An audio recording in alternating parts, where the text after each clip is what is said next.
Great. Good afternoon, everyone. We're about to start. We'll just give it 1 more minute as people enter the chat in the waiting room, and as we let them into the platform as well.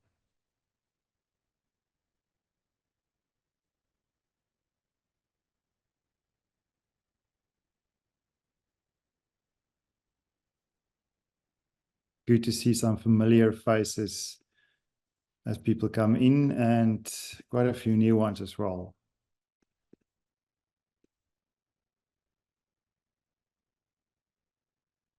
Great. So I guess we can start just to go through introductions so long. So welcome to the masterclass hosted by the Bertha Center, which is a division of the Graduate School of Business at the University of Cape Town. We are very excited about today's masterclass that focuses on the top performing Pan-African impact funds. And the question that we are grappling with, to be honest, quite a lot, in how you balance and weigh the pursuit of real impact versus real return. And the question, is it possible in our, let's call it African context, and I'm careful not to generalize Africa, but in an African context, can we achieve both? So that's the question that's on the table. And we are very, very excited and honored today to have 3 top performing Pan-African funds in the room, whom I will introduce to you just now. And we will be able to learn from them, pick their brains, and hopefully have a bit of a good debate around this question. As you probably know, that the pursuit of impact and impact funds is currently quite a hot topic from various levels because we need it, but so is the questions from our investors, our LPs, that you can't drive and pursue impact at the cost to the investor. It has to be sustainable long term as well. So we're excited about this discussion today. Thank you for joining us. There's a lot of people still entering the room, but as we wait for them, I will just quickly go through the program. So I will ask the 3 participants with us today to introduce themselves and just share for 10 minutes or so a bit of background in terms of who they are and what their funds do and their involvement in Africa. And then we will go into a broader panel discussion where we'll ask some leading and guiding questions from the panelists, after which you are more than welcome to also raise questions from your side. So as we continue, I will please request that you keep your microphone switched off. But if you do ask a question, please just, if you're comfortable, please switch it on. You can just at least see a face to the question. Also, you're more than welcome to raise any questions in the chat on the side as well. So we have Jason and Shaluba.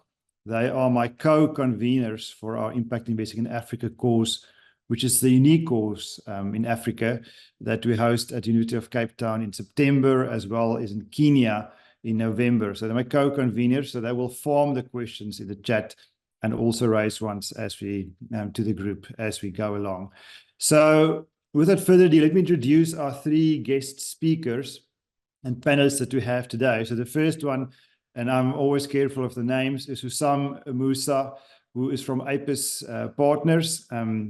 We've got quite a few fans of Apis in the room, I know, so very much looking forward to Sam, who's a partner there, and we will share a bit about the incredible work they are doing at Apis.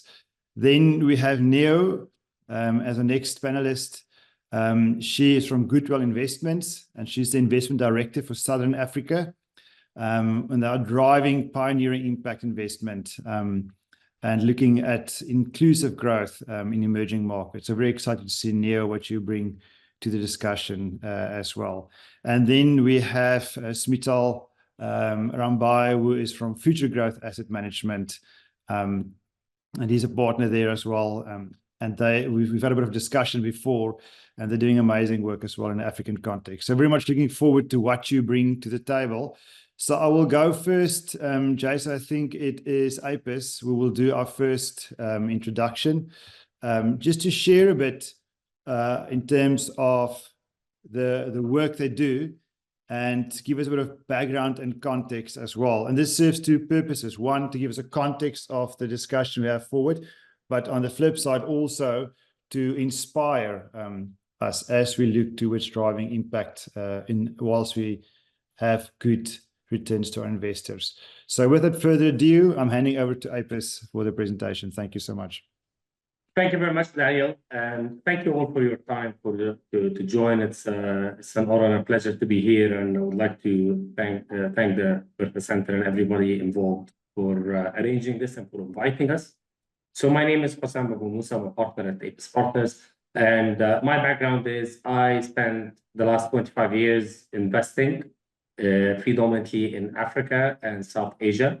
So it's the only job I've done. I've only done private equity, so I always say I've never had a job. And it's basically mainly sector focused. So I spent the last 15 of the 25 years only investing in financial services. And that's what we do at Apis. We invest in the intersection between financial services and technology.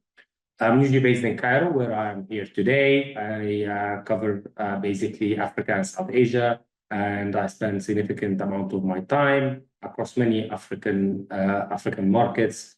And before joining Apis, I spent 15 years at Actis, which is another impact-focused investor, and I did exactly what I'm doing now, focusing on financial services or the technology and financial services businesses, mainly providing growth capital. So what I'll try to do maybe over the next 9 minutes is to describe briefly what we do at Apis, and we'll try to use some examples, and we'll share our returns. Hopefully you will find this a good indication of addressing the question of real returns. And we'll share our approach to impact and ESG and how we believe that these are complementary questions, not contradictory questions. We believe actually impact goes hand in hand with returns, and you don't have to compromise to achieve both. And hopefully I will try to kind of convince the doubters by the end of this session and the panel discussion. So next slide, please. So basically, we are currently in our third fund. Apis was founded by two of my partners 10 years ago, raised and fully invested 2 funds. Africa has been in the center of the 2 funds. The 2 funds focused on growth markets, so it's emerging markets focused, investing in Africa, South Asia, and Southeast Asia. We're all expert and specialists in what we do because we invest only in one sector, known as fintech, but we call it intersection between financial services and technology for many reasons. I think it's more representative of what we do. It's definitely broadened what we focus on because fintech it's part of what we do. And it's a bit different as well. So we prefer to kind of refer to it as the intersection of financial services and technology. And that's what myself and my roughly 40 colleagues been doing. And that's why we claim domain expertise. And what we provide is growth capital. So we come later after the venture stage, usually businesses that are profitable or break even, slightly bigger check. Relative to many players in Africa, maybe not so in India, but we invest between 40 to 80. Our sweet spot is kind of like this $50 million check that you can go up to 100, and mainly providing growth. We provide capital for the businesses with proven business models to grow. So we focus on value creation. We have a kind of what we call a 9 levers playbook. We don't have to apply all of them that include M&A, include supporting the management with key hires, include development of products. But one of the key things that it includes is actually impact and ESG thesis. We like working with management teams and actually helping them think through, and we'll go through some examples of actually what does it mean. And when it comes to the question of how do we originate and how does it work, I think that's one of the topics that we'll try to cover. Definitely, it has to be a pull factor, the businesses that we're involved in. And of course, we're lucky because we operate in a sector that attracts impact. But if we don't see businesses and management teams that have this conviction, it might not work. It can be a reason why we walk away from deals. So we are an active investor. We let the management of the business to the management teams we back, but we play a role and we add value to the businesses we support. So that's in a nutshell what we do. We're currently raising our fund 3 and investing from our fund 3. We're in the middle of the fundraise. And because of our expertise and because of how global is the sector, actually our fund 3 also has a European pocket. So it's a global fund. Predominantly, of course, the more capital is going into emerging markets, but we have a European pocket to kind of to support our track record that the partners have invested given our global perspective, but also because of this global element, and I will cover some examples of how we took African businesses to turn them into global players, because it is a global sector. So if we go to the next slide, please. This is what we are in numbers, and I will not talk about returns except on this slide, and I hope it is sufficient. So we have 37 platforms or investments in our platform. These cover our investments from Fund 1 and 2, some of the investments we've done in Europe, but also as I moved from Actis to Apis, we moved as a team and we integrated the two teams together, and we continue to sub-advise Actis on the financial services portfolio. So we are touching a lot of investments across many regions. In the last 18 months or 2 years, we've done 4 new investments, one undisclosed, but the 3 names you see, 2 of them are in Africa, one in the north, M&T Highland. It's an investment we have in Fund 2 and invested in from Fund 3 as well to support the business, expanding out of originally Egypt to other markets, and it has recently announced a substantial acquisition in Turkey, and it's expanding into Pakistan and other regions.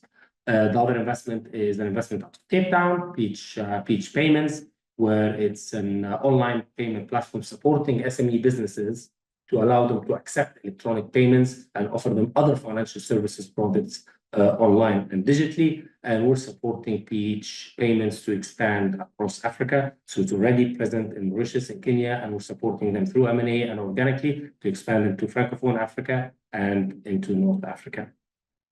And these are some of our recent, just two recent examples of what we do.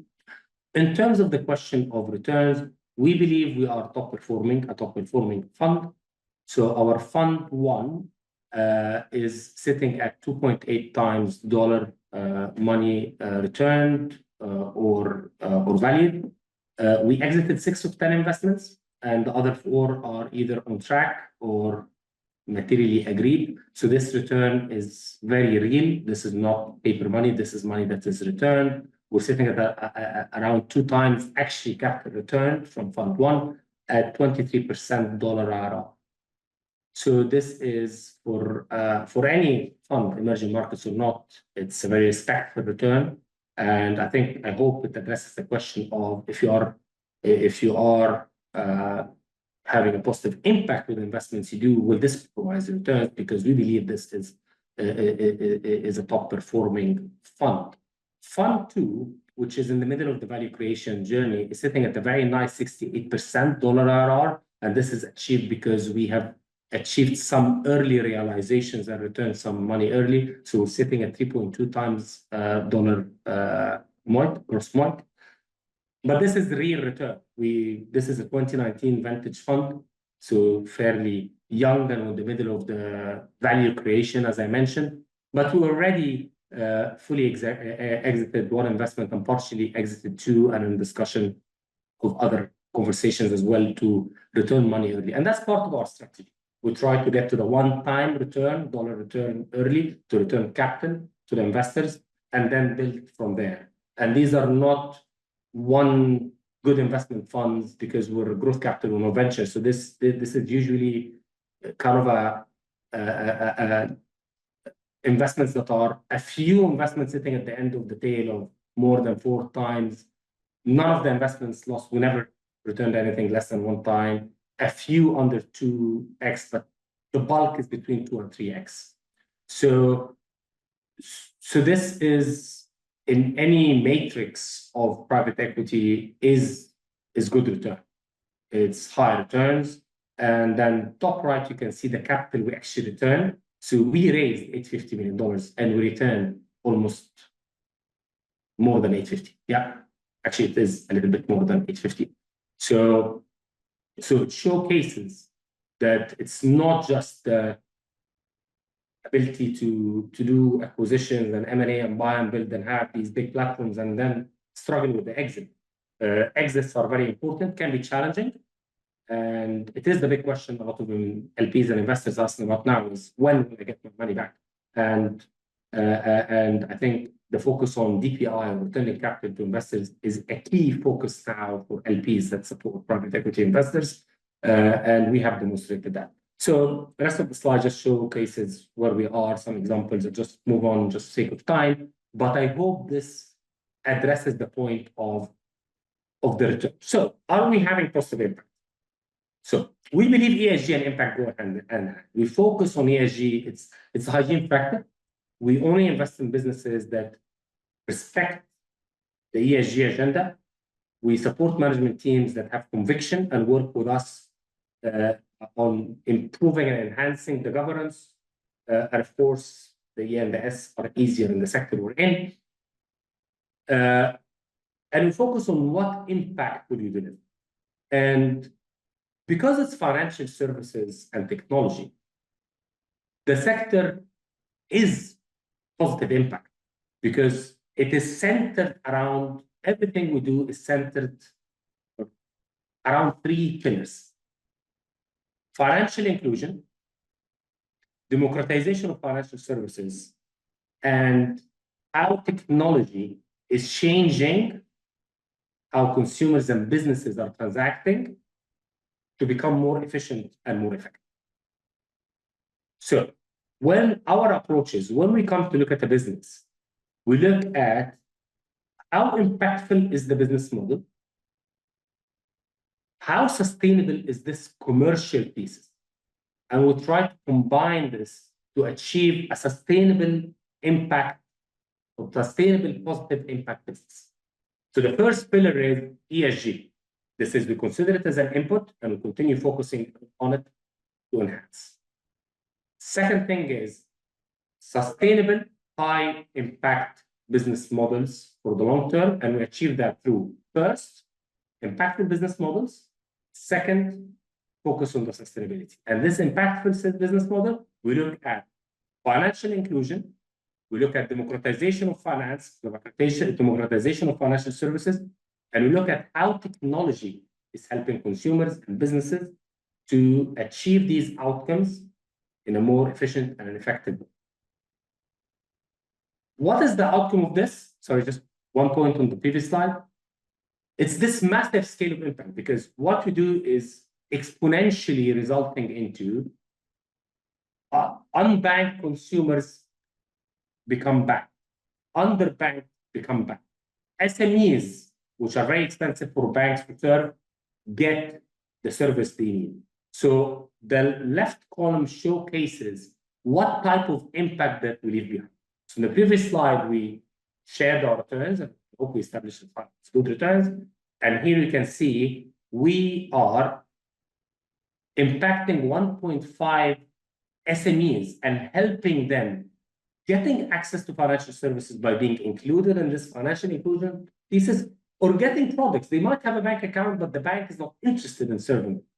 The democratization of finance allowed them to get the best product and the best services.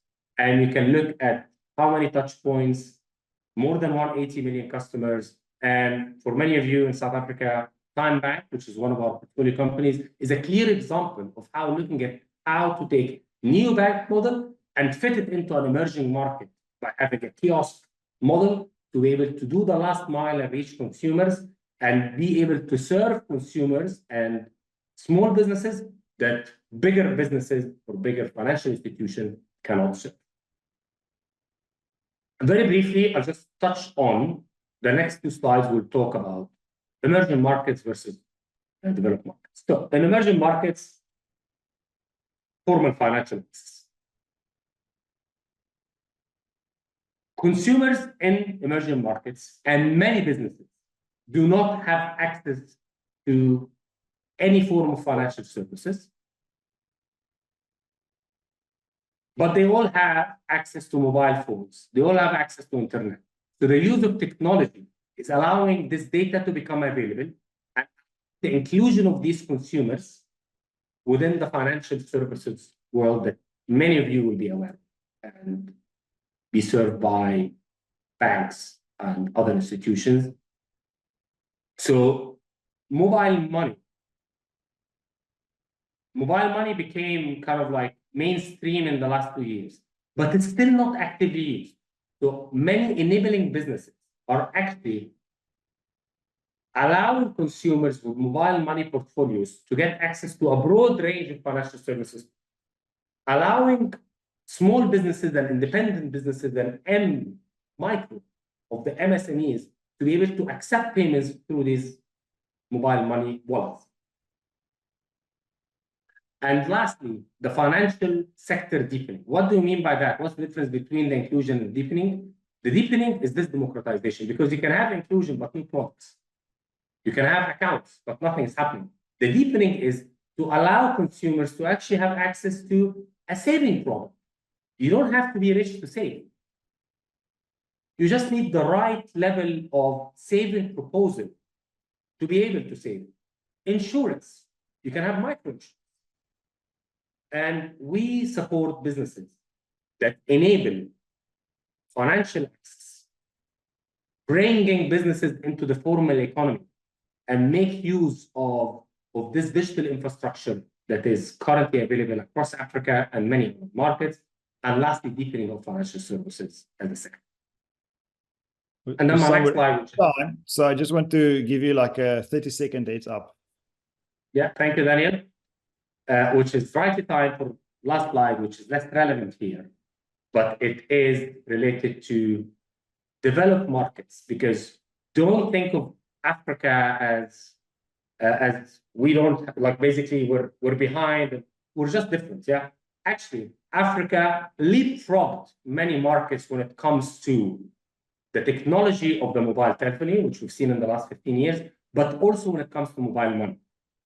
If you look at developed markets, there is still need for impact investors to enhance affordability, to enhance financial wellness, and to educate consumers. So our impact thesis is not limited to Africa. It's not limited to emerging markets. And we believe that investing in high impact businesses, especially with the use of technology, especially in the sector we focus in, even if in developed markets, you can still achieve high impact hand in hand with the targeted private equity returns.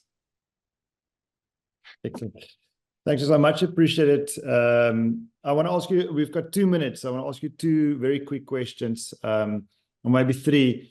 Do you define yourself as an impact fund, or do you see yourself as a private equity fund with the impact initiative? We define ourselves as an impact fund who returns, basically achieve returns responsibly.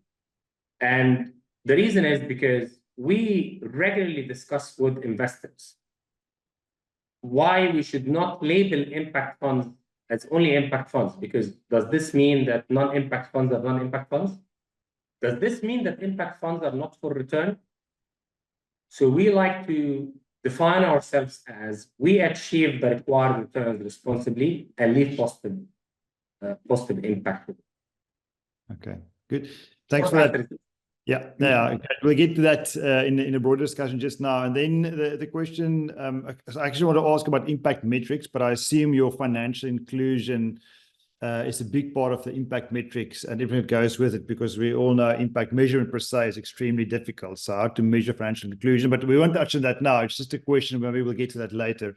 Just for clarification's sake, you mentioned quite a high IRR for Fund 1 and Fund 2, 23%, and I think it was 68%. Is that a realized? So have you exited on those investments yet, or is that ongoing as you measure it at the moment? Thank you. That's a very good question. So of course, these are defined as unrealized returns. So basically it's taking the valuation of the unexited investments. But fund one, because it's materially exited, you already returned 2 times the money. So the realized is more than 2 times, about a little bit more than 2 times.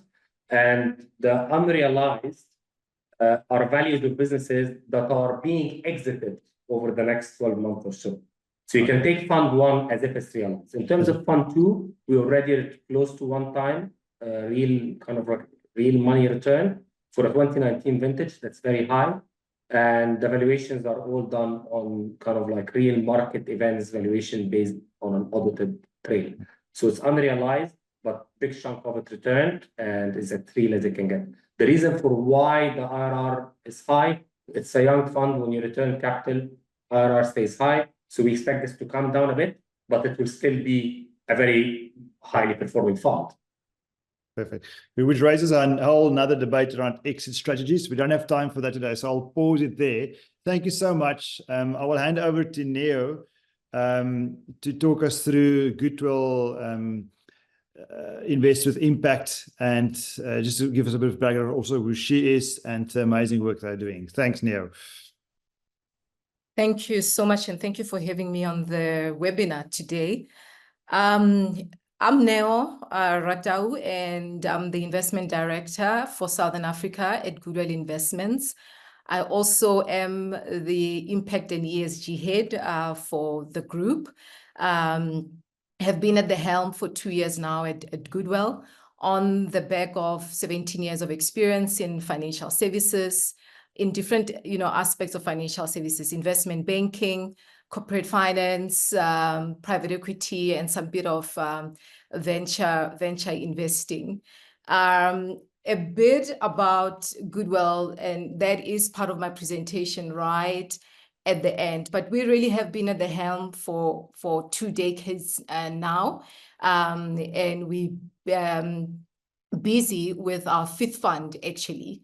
So we have run around 4 funds in the past, and this current fund that we are raising for and deploying is our 5th fund. We are in 3 regions in Africa, starting with Southern Africa, East Africa, and West Africa. And we are about inclusive growth. And maybe as a start, we can go to the first slide, please. Maybe to recap, Goodwill was primarily established on a vision of achieving inclusive growth economically and bringing along lower income groups into the mainstream economy. The gap that we saw is that there was really a numerous number of businesses that innovatively integrate sustainability into their business models, right? Meaning that they, serve your lower income groups with quality products and services at affordable prices. And where we come in there is, as an investor, we then channel growth capital to these businesses for a significant return. So in our establishment, we exist for lower income groups. We exist in bringing them into the mainstream of the economy, because we really are all about a world where no one is left behind, where this segment of the economy in terms of demographic accesses affordable basic goods and services at good quality. And we know this is, this gap is especially true for many countries in Africa and the Indian subcontinent. We can go to the next slide.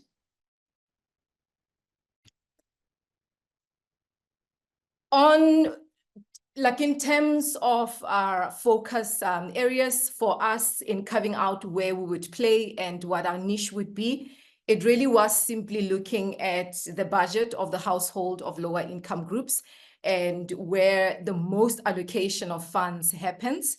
And we know naturally food as an essential service, energy, transportation, as well as financial services, although not highlighted here, but financial services really as the sector that is a glue that helps money to move around between different sectors. You need access to financial services, to be able to purchase food, to purchase insurance.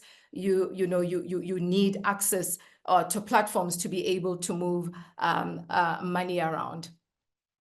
And we also were of the conviction that lower income individuals pay far too much money for inferior goods and services. So this is really, a mission, not only to include them in the mainstream economy, but to say when they do, can we provide them with quality services and goods at affordable prices? And we believe that the deployment of technology is able to lower prices for products and services for this income group, so that they not only of a good quality, but that they are affordable to them. We can move on to the next slide. And of course, macroeconomically, in carving out our niche and where we would play, we looked at the fact that the populations are growing, well, not only in India, but in Africa as well, exponentially, with a rising youth population and increased urbanization, with a whole lot of that group accessing better employment opportunities, which means that that sector or rather segment of the demographic will have more money, to spend. Infrastructure is another indicator for us that we looked at to say new developments are, rapidly increasing internet access, the digital infrastructure that is rapidly expanding, allowing for innovative business models, to reach this segment of the demographic. We can move on. So our solution, as I've mentioned, really is we exist to improve access to quality basic food, goods and services for lower income individuals, and as a result, contribute to economic development, create agency for this segment of the population, and increase social and economic inclusion, and to a great degree cohesion. As mentioned, the buying power of this segment is increasing, and we thought to then leverage the evolvement really in that sector. We can move on. So in looking at our theory of change, really it was to use the investment expertise, skills, experience in ensuring that we obtain the outputs, outcomes, and impact that we so envisage. And so it really starts with our investment process, the whole entire continuum when you look at it, from the beginning to end, where we originate deals. We, put on our sort of our thesis as a lens, looking at things, for instance, like when we invest, is this business model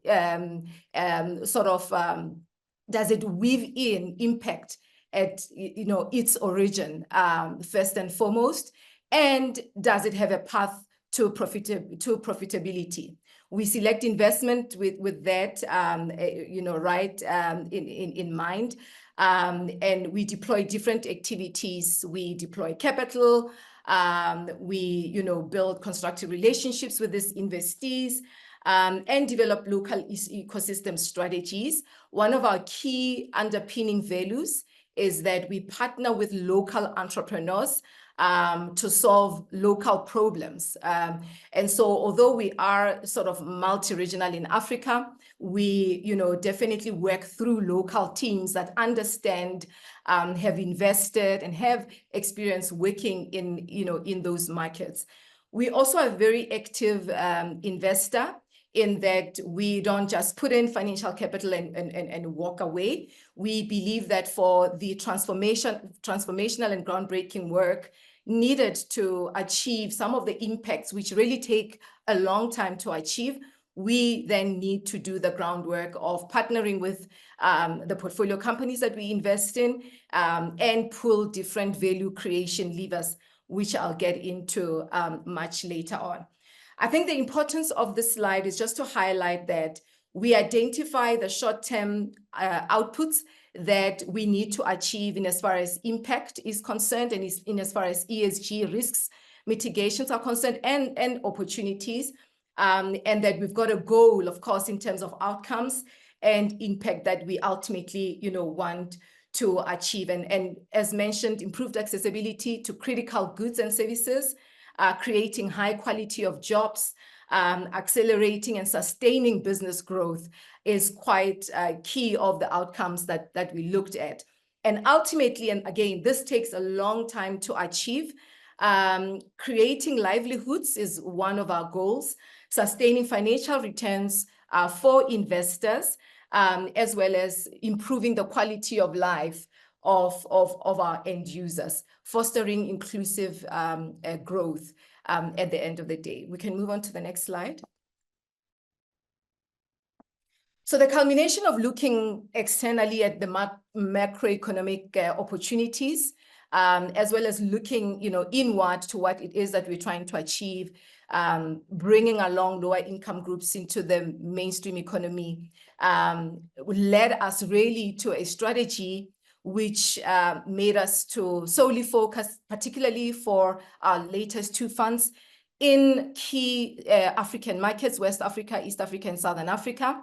And again, as mentioned, just relying on the budget of those household incomes, fintech, agriculture, mobility, and logistics became really our sector of choice in really embedding a difference in the lives of that lower segment market, in that is where, their spend of money is, and that is where the most difference can really then be made. We also look at post-revenue early growth stage businesses. We write ticket sizes of $500,000 to $2 million as a single check of an investment that we make. And our product, or rather instrument, is equity. And we do follow on. We in it for the long haul. We do follow on the investments that we make. So far in our portfolio, financial inclusion, or rather fintech, is our greatest exposure. Agri being our second, and other impact is, sectors such as mobility and logistics being the other sectors. We can move on. And I'm wrapping up. As I've mentioned, we exist for the end user, which is, investing in inclusive businesses, providing local solutions for local problems, broadening access really to better and more affordable goods and services for underserved groups. We do this by providing risk capital and hands-on support with local teams on the ground. We also exist for the investors that really want an opportunity to not only, achieve a financial return on their investment, but also make a difference on the ground in the communities that they invest in. We provide high risk, high return equity investment solutions for the investors, as I've mentioned, and a unique experience really of localizing, not only the teams, but the solution for local problems. We can move on. This speaks to our social performance. If we count all the 5 funds that we've invested in, we are in 68 countries worldwide. We've reached around 225 people that were served, with around 5,000 direct jobs, numbers don't lie. And we support 13 of 17 SDGs. In terms of the returns, the average is between 15 to 20% financial returns. We can move on to this next slide, skip this one, and then go to this one. I'm hoping everybody's able to see the fine numbers. I just wanted to speak more on, a demonstration of all the funds that we've originated and where we are now. We started off in India in 2007, and now we are running our 5th fund called the Umuntu 2. And raising $150 million, with half of that in, and raising the other half. In terms of realized returns, I suppose the first fund, we were paying our school fees there. We achieved a net IRR of around 9%. And the second fund, because we are at exit stage, we are on track to achieve a net IRR of around 35%.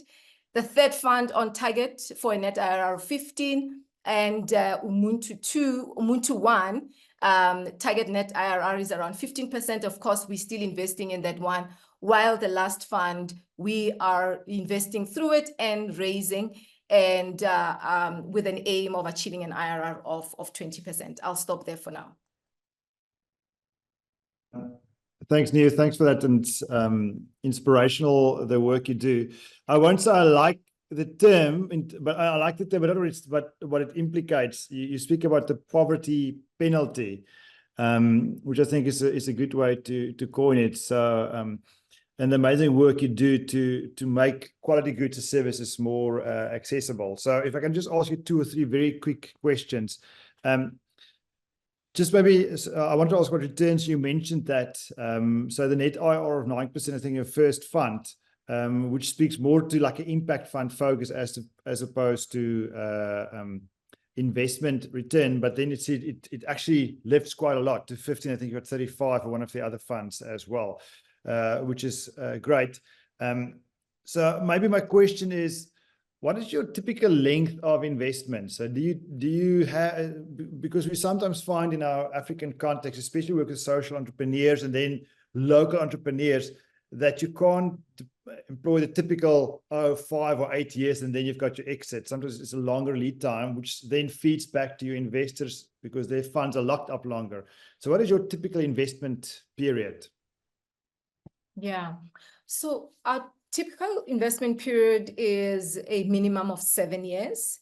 And, you know, given the moment, you know, we can sort of stretch to 10 years. But I suppose the best answer there is 7 to 10 years.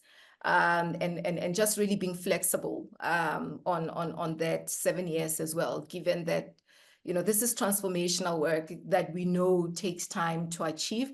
And, you know, there are instances where we need to sort of look at being flexible and maybe going above, you know, the 7 years. But yeah, 7 to 10 years is a much more safer answer. Yeah. Okay, perfect. So if I can ask, you don't have to share confidential information, but if you look at your compilation or pie chart of investors, is it typical, if we may use the term, global north investors that invest into the emerging economies, or do you have a big portion of African and Indian investors actually seeing the good work you do and wants to be part of it? Yeah. Look, that's a very interesting and I think great question to ask. You know, given the answer of it and given where I think an area of development should be for this continent. So the bulk of it really comes from the West in terms of LPs. And, you know, just given our investment, you know, approach, which is solving local problems with local solutions, meaning, you know, local entrepreneurs and local teams, as well as the investment managers that are on the ground, it just makes much more sense that going into the future that, you know, we would then be deploying local capital as opposed to capital that comes from outside. So the interest is more from outside, capital deployed and the LPs that we have. So then we've got 1 more minute before I have to hand over to the next one. My last question, if you go on a cap raise initiative and you want to attract capital, what do you sell? Do you sell the impact and the entrepreneurship ecosystem you're developing? And I also like the fact that both you and Usam mentioned financial inclusivity, etc., which is great. Or do you sell your returns? Because it's a competitive market space to get investors. Yes. Again, I think for us, it's really always about our vision and our mission. And so when we do go out in the market, we really target investors that buy first and foremost into that vision, which is inclusive growth, lower income groups participating, in the mainstream economy, being offered quality goods and services at affordable prices, not paying the penalty, the poverty, penalty. So we really just target LPs that buy into that vision. And so we don't separate the two. It's not about returns and it's not about impact. It's about the two being intertwined, and that there is an opportunity, when the two intertwine, meaning financial returns and social impact.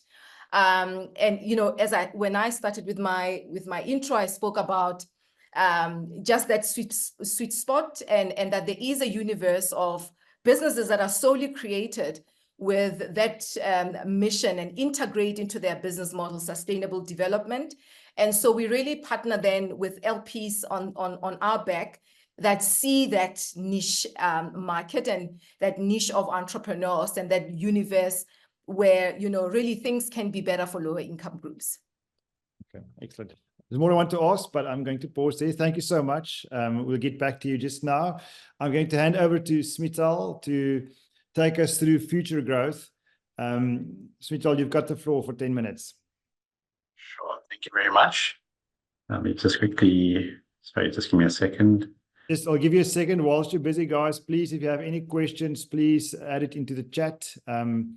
We like to see what's on your mind and would want to post that to the panelists as well. Thank you. Great. I just want to say thank you for the opportunity to speak today. Listening to my fellow colleagues in the industry earlier, I mean, it's very exciting things they're doing. So there's a lot of respect for what they do. It's a lot of hard work. So just my background, I have been in the asset management industry for 18 years. I've worked in every single asset class and department you can think of in asset management, from operations to the trading desk, trading stocks and bonds, all the way to covering listed property in a multi-asset class team. And I'm currently an impact investor focusing on investment in shopping centers in townships and rural areas in South Africa. I also run an agri-real estate portfolio that is a new kind of fund, but given the limitations of time today, I'll be probably focusing on our shopping center fund. Smital, if I can just interrupt you, can you try and put your presentation in presentation mode? A little bit bigger on the screen. Is it not? Is it sharing the wrong? Yeah, but if not, do that. I don't want to break your line of thought. No. Was it showing the view screen? Yeah. Just do that. Is that the right one? No. It's perfect. Yes. Yeah, it looks good on my side now. Perfect.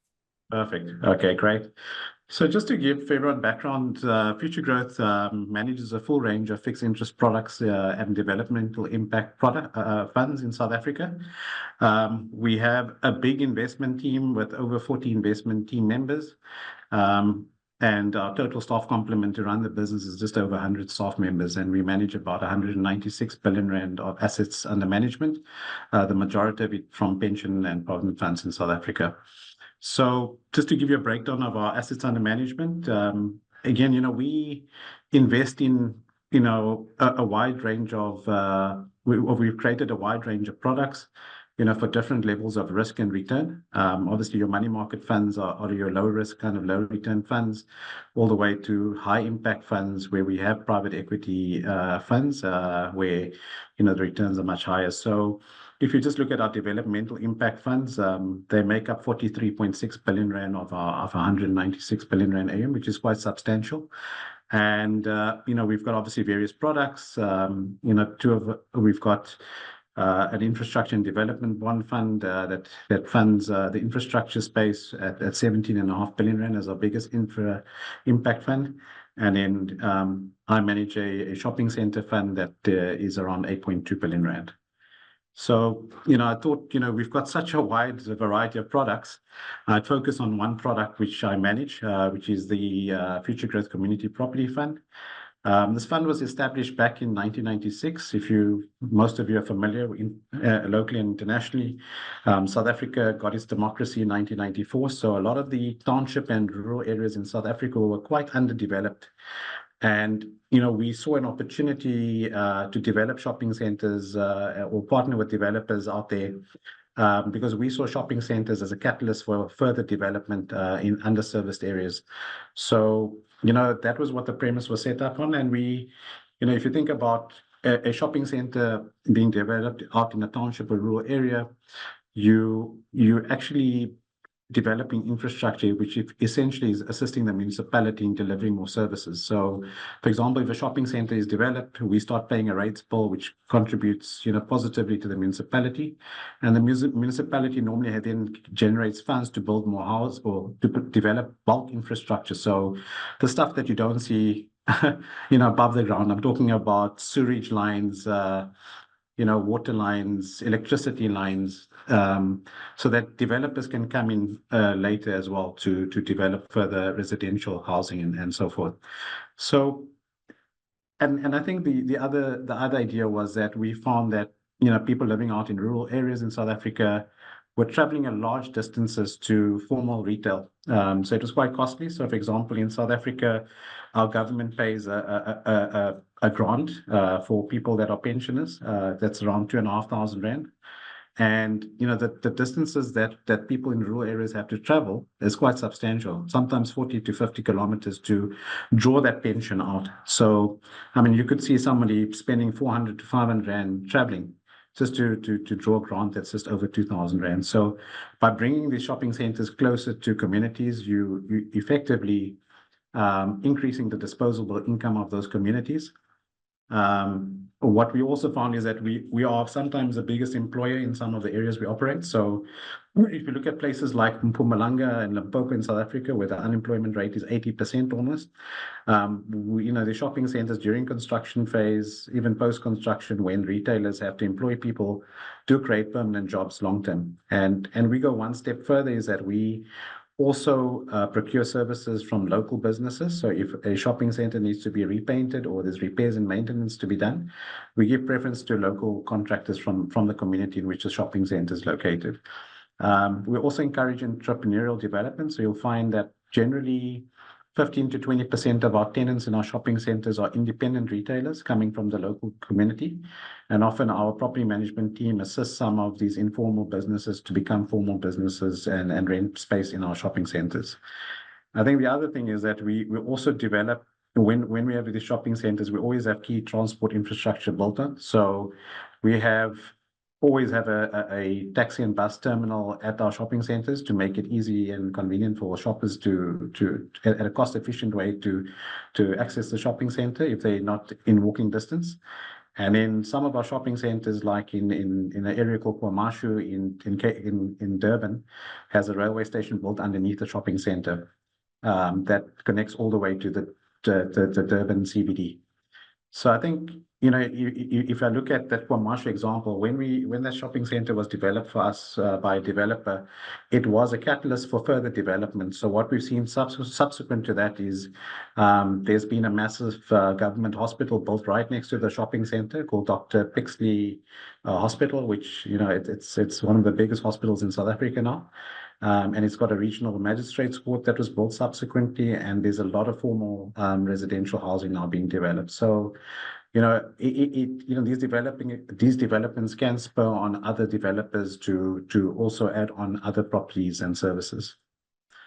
Now, I think a lot of people think, investing in the township or rural space, is quite risky. How do you balance risk and return? And what we've always said is that if you look at the township economy in South Africa, there's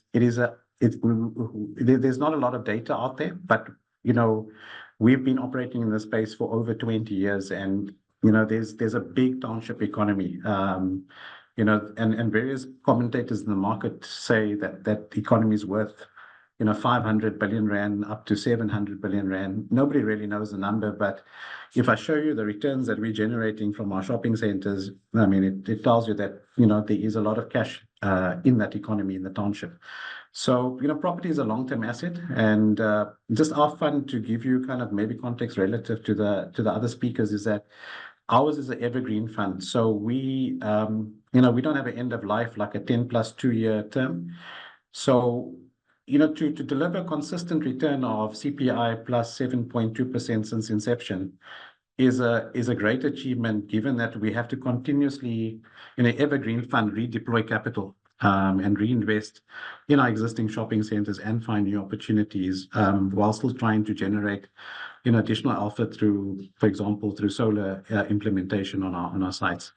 But again, like I said, generating a return in excess of CPI +7 over the long term, if you compare it to other general property funds in South Africa, it's outperformed greatly, without compromising on, what we deliver from a social impact perspective.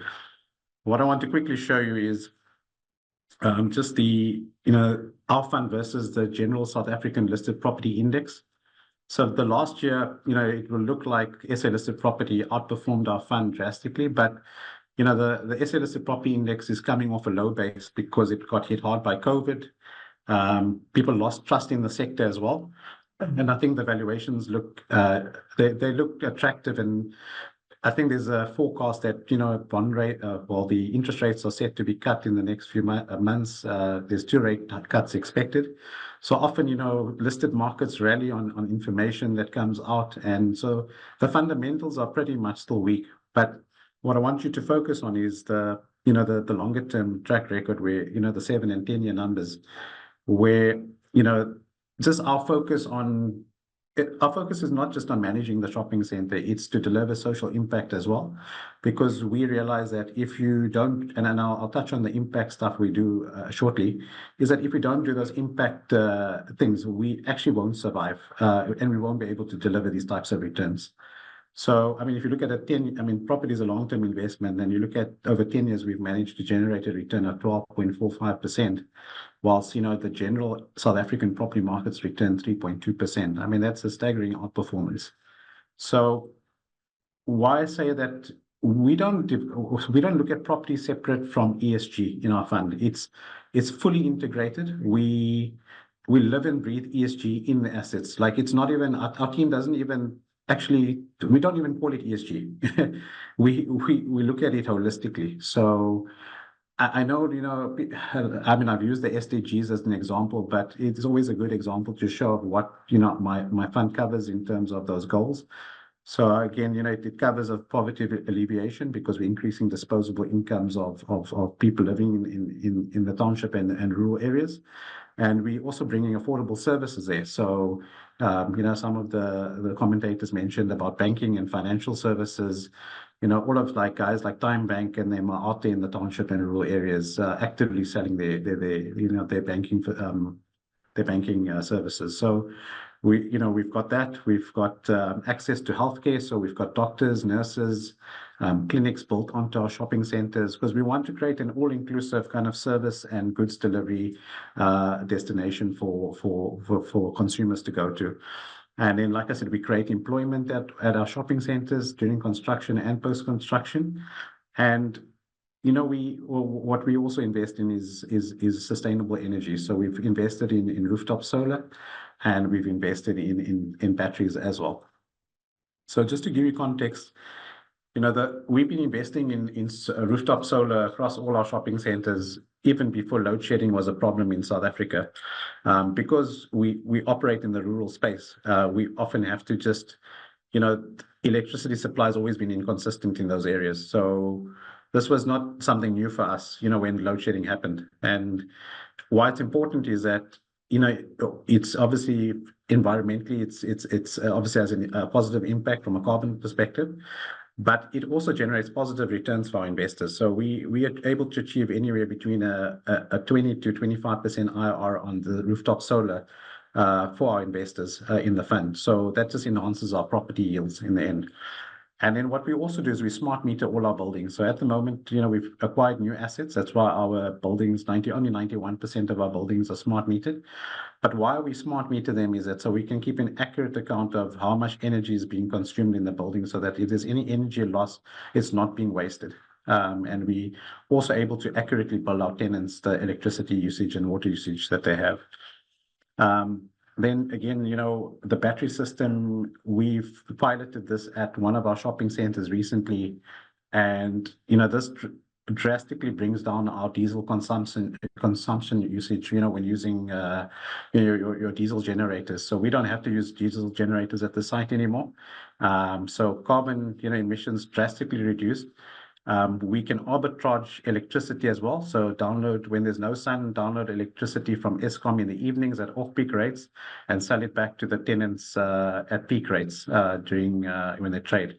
But again, the shopping center, even if the grid collapses, the shopping center will continue running, given the solar and the batteries installed. And then just on our employment, so 80% of all employment in the shopping centers comes from the direct local community where the shopping center is located.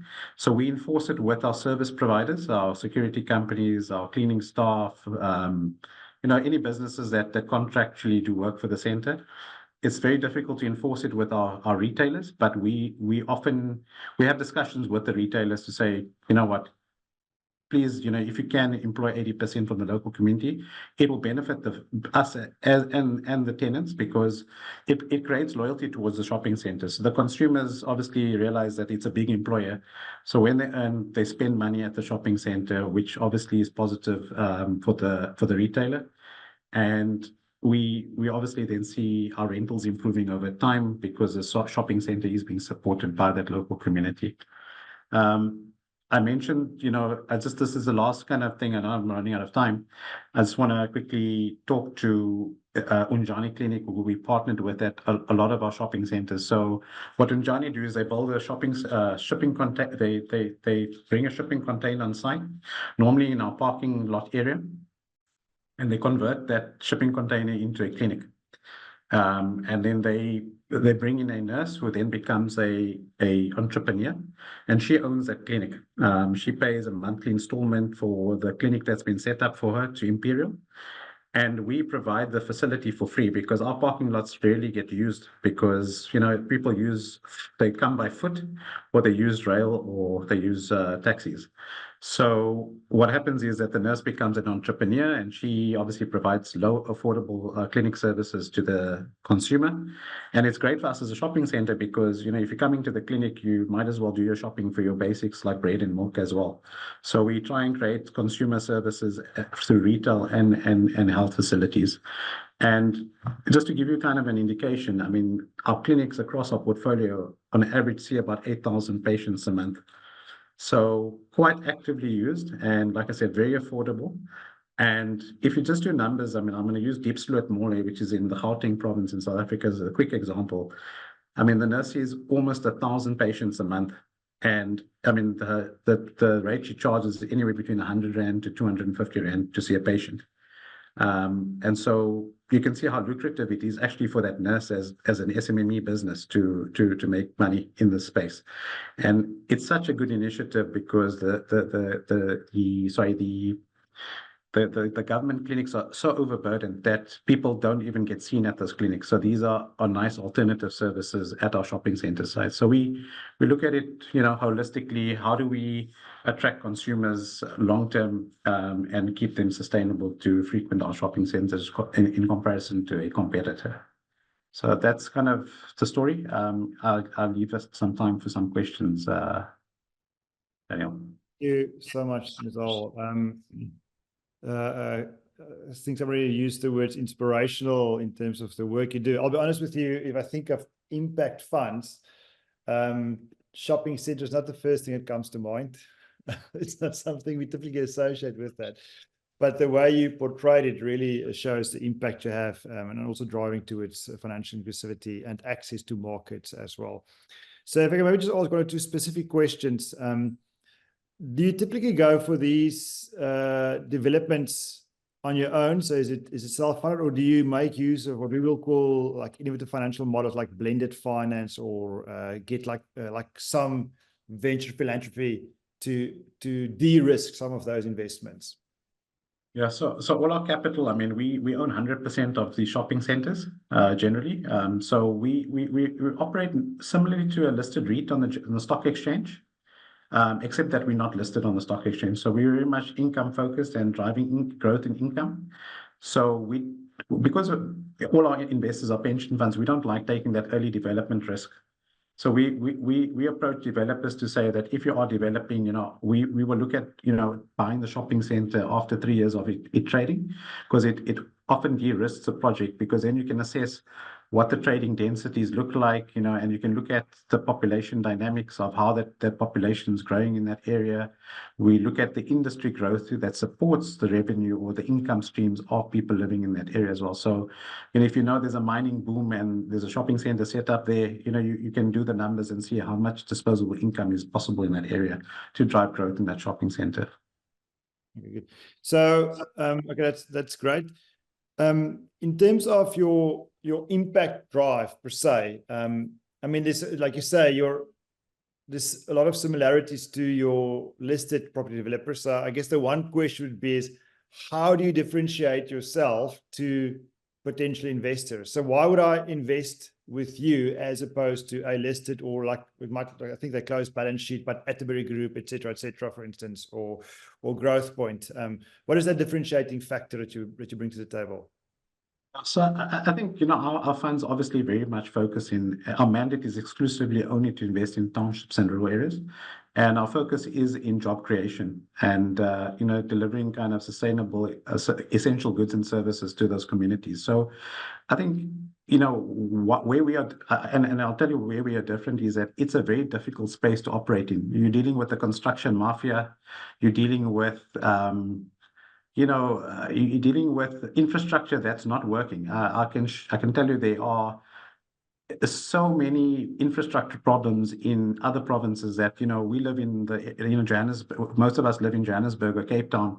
If you go out to Mpumalanga and Limpopo, infrastructure is collapsing. And, if you look at infrastructure that we've had to build ourselves to be sustainable, a lot of our competitors can't do that because they're used to having the services there readily available.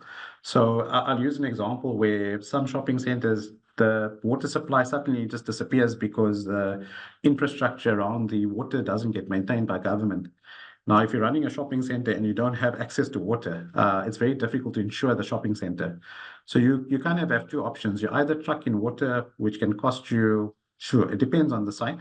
But we had one site where we initially, before we bought the shopping center, the previous owner was trucking in water at close to 3 million rand per annum. And we then got a geo team involved and a company that specializes in drilling boreholes. And we drilled a borehole for about 700,000 rand. And we got a company called Blue Dot Water to retrofit with the borehole a water system that could continue to supply the shopping center with water, with a steel tank water to keep additional water storage on site for fires. And so, all of these solutions we've had to think of over time because, again, our competitors, when I say competitors, other players like you mentioned, Atterbury, they're playing out in the metropolitan areas, urban areas where things generally still are functioning. So, okay, we need to move on. My last question, and I'll go to the panel discussion. It's also something I wondered in terms of your independent retailers. What support do you provide to those entrepreneurs? Because we know rent, etc., and you spoke at arbitrage of the electricity. You ask them the typical high rate fees during the day, etc. So for the local entrepreneurs you want to empower, is there other support beyond just giving them access to the footprint, retail footprint? Is there also financial support? In what other ways do you make it actually viable for them to step into this retail space? Generally, the independent retailers, I mean, you'll find generally, whether South Africa or internationally, they generally pay slightly higher rental because they operate out of a smaller space. But our leasing team always does a thorough vetting of independent retailers to see if they are, if they're profitable. Because you don't want to just put in somebody for the sake of, creating, this light fluffy thing saying that we're an impact fund. So our leasing team does engage with these independent retailers and assist them in understanding, what is their business? So, for example, we have traditional herbal, multi-medicine shops in our shopping centers, which are quite unique. But it targets a specific market where we operate. And when they look at the viability of the business, we help them with the best we can as a landlord. Assist them is more with designing their store and making it more visible, locating them in a place in the shopping center that gives them more foot traffic. So if you ever, I don't know if anybody ever goes to shopping centers these days because everybody buys online, but if you look at a shopping center, normally you'll find the anchor tenants are on opposite ends of the shopping center, and then some of the tenants are strategically placed in certain locations so that they actually are visible and they see foot traffic. So often, like ShopRite, for example, is a big anchor, and if there's an independent retailer, we'll try and locate that independent retailer close to the ShopRite, so that somebody does notice that shop and walk past. So we think through all of these things as well. And just another benefit, of the township rural space is that online retail has no impact on us post-COVID, because the market we play in, people can't afford to buy online, and the delivery of goods is very, very difficult in the township and rural space. Excellent. Good. Thanks for that. So let's go into a broader discussion and a bit more generic, if I may be so frank. So thanks, Shmital, for that feedback. Hussam, I want to start with you. And Neo, it's welcome to add on if you feel you've got something, a different view. I want to pose a question from a few perspectives. So look a bit at strategy of the various funds, and then look at your engagement with your investors as well as your pipeline development. So just from a broader strategy perspective, so I think you mentioned at the start that impact and fair returns doesn't have to be contradictory. It can be complementary to each other.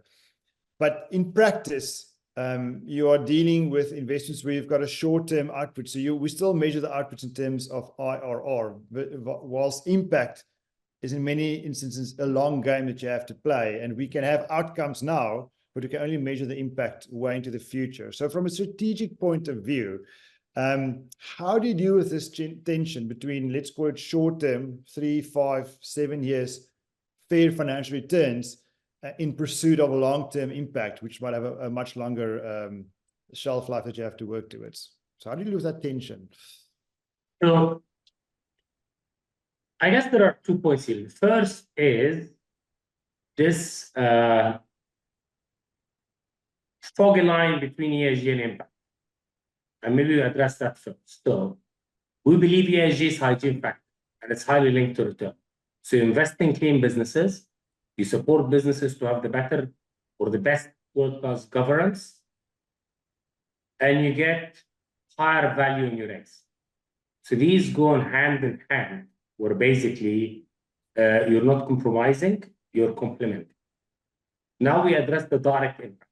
As I mentioned, impact in our sector is driven from financial inclusion, democratization of financial services, and how technology is enabling businesses and consumers to live better life or transact in a more efficient and effective way. These are not long-term impacts.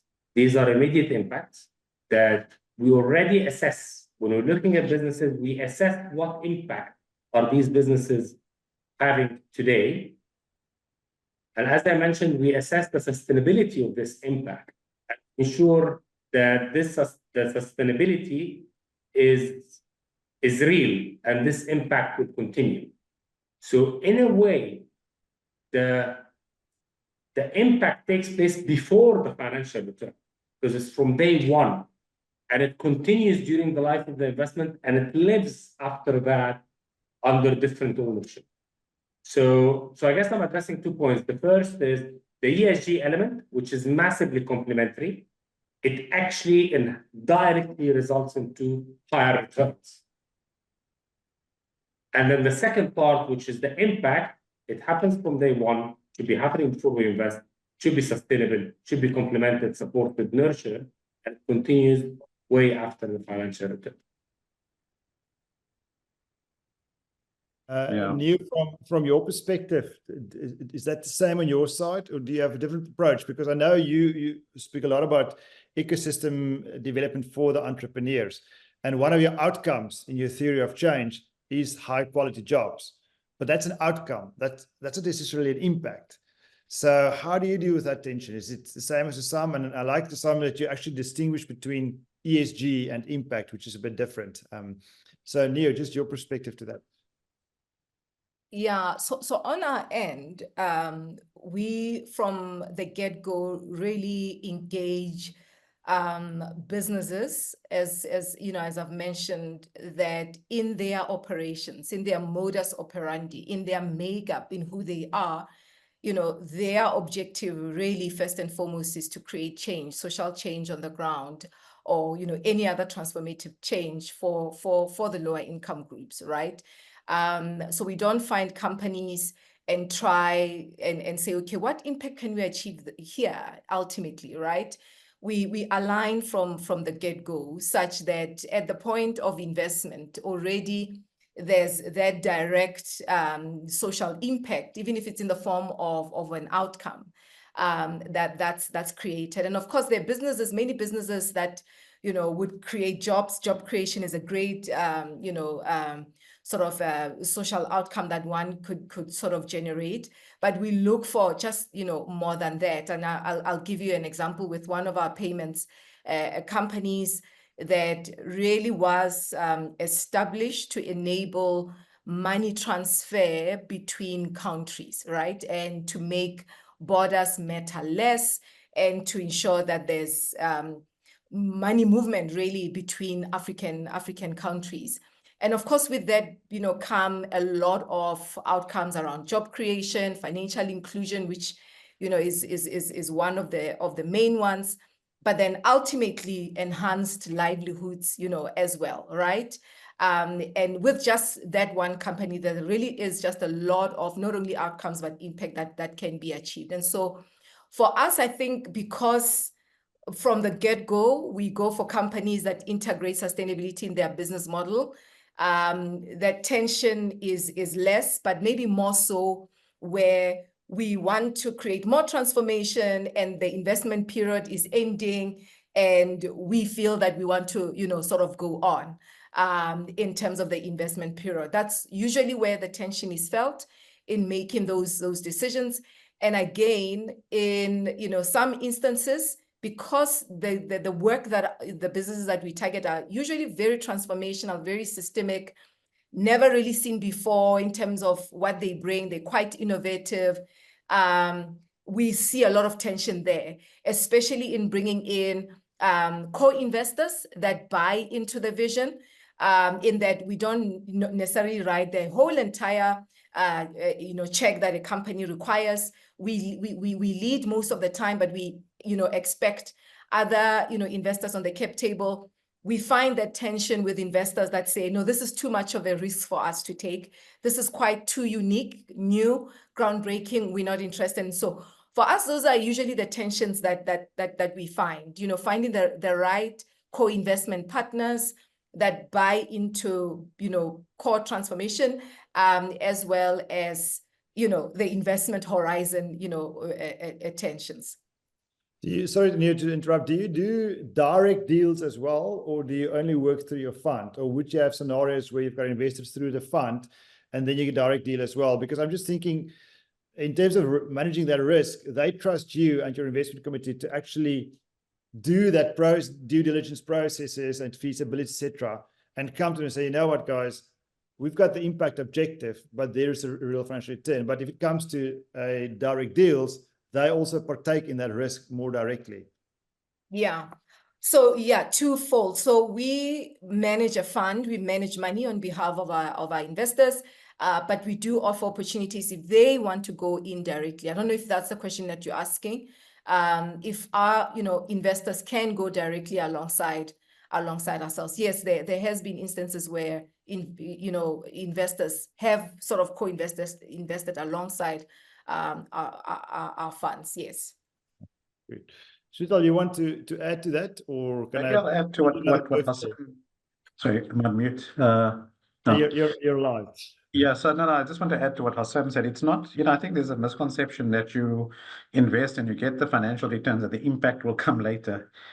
On all of these investments, you can hit impact almost immediately as you make the investment. So, shopping centers, for example, like I said, we can create employment through using local businesses to supply services to the shopping center, which obviously helps that township and rural economy, become, more experienced in the services they provide. So, for example, I'll use an example. The impact that you can create immediately, we bought a shopping center where we had to re-fence the shopping center, and we used a local company to do the contracting work to lay the fencing. But the problem was we needed a certain warranty from the company called Clearview. So Clearview came on site and trained the local community businesses to install those fences and gave them an accreditation that they are certified installers of that fence. So not only do we now create an impact point directly when we bought the shopping center, we're empowering those businesses now with our connection with Clearview to go and tender for other work. Now they've got certifications that are certified installers. So all I wanted to say is that impact can be done immediately with, in the space. Okay, good.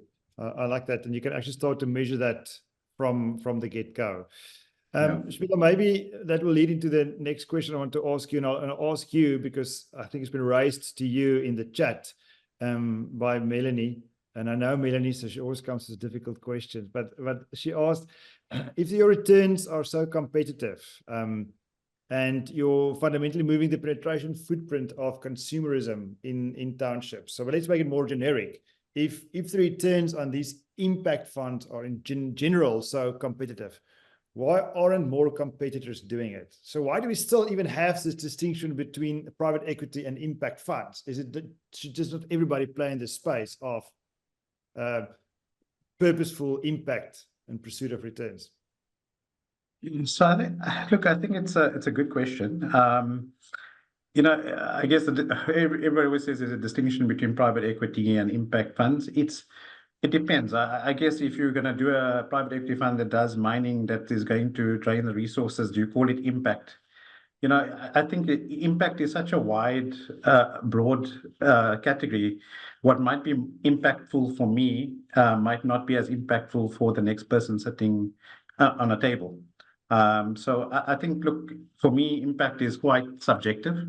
And so that's why we have a variety of products at Future Growth that we sell to clients.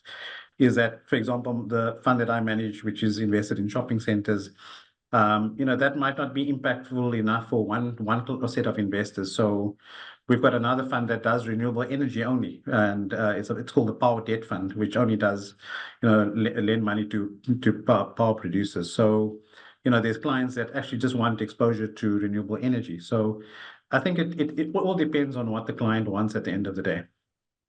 Okay, good. Thanks for that. Neo, or something you want to add to that, or can I give you a different question? No, nothing to add on to that. I want to ask you, Neo, then a different question to you specific, Neo, and it flows from that, because all of these investment objectives is dependent on a very good pipeline development. So we might have our investment strategy, which we discussed now, and have a very clear theory of change, etc. But at the end of the day, we need a very good pipeline development. So my question to you, I think somebody's sounded is not right. So my question would be, what innovative ways do you employ to make sure that you find investable opportunities? So potential portfolio companies that actually meet your objective with regards to impact and return.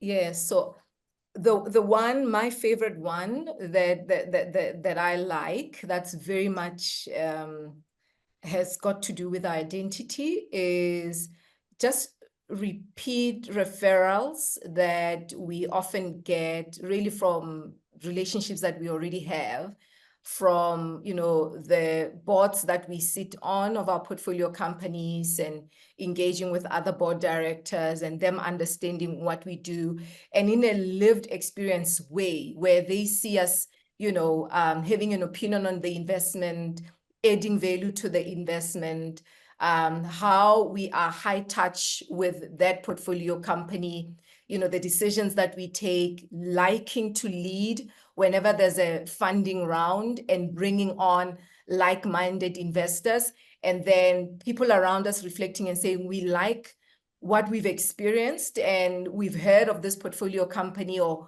rather this company, in rather, well, if it's say fintech or agri that's looking for funding, they meet all of your criteria, will you look at them? And so the vast majority of the ones that we really pride ourselves on, meaning the portfolio companies, have really come through those type of referrals. great relationships, work-wise that have seen us in action and like our high-touch approach. And, then, refer us. We're very relational. So we actually haven't struggled much in terms of, a pipeline or rather, what's happening on the ground. We feel that we've got a good eye on what's happening and a good ear on the ground. And we tend to attract the ones that are the ones to back. And they really have been coming from close professional relationships, particularly with the work that we've done previously with our portfolio companies. Okay. So I want to ask the same to you. I want to ask a question on that, Neo, but I'll just get to it just now. Some from your side. How do you go about your pipeline development? So Daniel, look, I think a couple of, the first is what Neo said. It's all about relationships and referrals and exactly like how we diligence businesses diligence investors. And the best way for a business to diligence an investor is we tell them, go to our website, choose any of the logos of the businesses we invested in. So it's not selected by us. And we'll introduce you to the CEO or the management team, and they can tell you how it has been. So focusing on this relationship referrals object that Neil's raising is very important. There are two other points that I cover them through one. We are sector experts. So we live an ecosystem. So because we invest in only one sector, we follow businesses even at an earlier stage. We build relationships with management teams. Management teams and founders talk to each other, and then they move. Like basically, you can have relationships managing other businesses, and we know very much kind of like what's going on in the sector, and we follow the businesses closely. And the best time to have a conversation with a business is when there is no deal, when basically you can just go have a conversation, help them, show your value add. And that's our third element. We like the value add, and we are not limiting the value add to the businesses we're in, and we try to help when we can. And this allows us to be positioned well when there is an opportunity to invest and to work with teams into this value creation journey. I mean, but on that, if I may ask, I mean, value creation is a term we use a lot when we talk about portfolio companies and the role it plays. So do you have a specific approach or a framework as sector experts that you follow? So you do your pipeline development, you look at this opportunity, here's how we can scale on the services and the company growth side, but also here's how we can drive impact. So just share a bit about that process in the value creation process as part of your DD and then going into the actual journeying with the company itself. Sure, a great question, Danik. So I'll also address one of the questions asked by the comments around are these returns India returns or Africa returns or South Africa returns, because I'll use examples of the value creation that includes South African business. So basically, the short answer to the question, the returns of our funds 1 and 2 are all the markets, including South Africa, which is one of our big markets. And the examples I'll use are Tatuka, which is an example of a business that started in South Africa and became a global business. And basically, what they do is they support non-financial services business. It's one of the early stories of embedded finance. Support non-financial services businesses to monetize through financial services. So it allows businesses that are not banks to issue cards. And basically, they did this very well. And we worked with the management team to take them outside of South Africa and outside of Africa, and they became a bit of a global business. And we exited by selling our shares for cash and shares into a European business, a big European payments business, achieving more than 4 times return between the cash and the shares at the time. But of it, there was achieving 2 times in cash. Yeah, so basically, there's a big realized amount and big sum in shares as well. This is a South African business, achieving very high return, very high impact, and it's allowing small businesses to monetize through a service that they could not offer. And that's the core thesis of the embedded finance. So that's kind of one example. BPO, or Pan-African Payments business, it's a business exactly like Peach Payments that I discussed earlier. It's a business that we invested in that started in East Africa, and we helped them to expand across most of Sub-Saharan Africa, including a couple of acquisitions in South Africa. And through 5 acquisitions, we scaled up the business and we achieved an exit, again, more than 4 times, close to 5 times more actually, of this payments business with a big South African component. These are examples of value creation. So we don't have one size fits all, but as I mentioned in my presentation, we have roughly 9 levers. Impact and ESG actually fall within the 9 levers. And we don't have to use the 9 levers, but we use at least 2 or 3. And they include stuff that are low frequency, high value engagement. So you can think of M&A activity, key hires, development of products, extension of products, development of using the current technology to enhance or deepen the product range, opening new markets organically or inorganically, and of course, impact and ESG. And these are levers that we develop, a plan we developed with the management team before we invest, and we implement and we evolve. It's not like the same plan that you have to keep for 4 or 5 years. It evolves, and some of the levers change over the journey. Excellent. Thanks for that. Neo, I want to give you the floor as well, because I think your approach might be have some overlaps, but also be a bit different given the strong focus on entrepreneurs.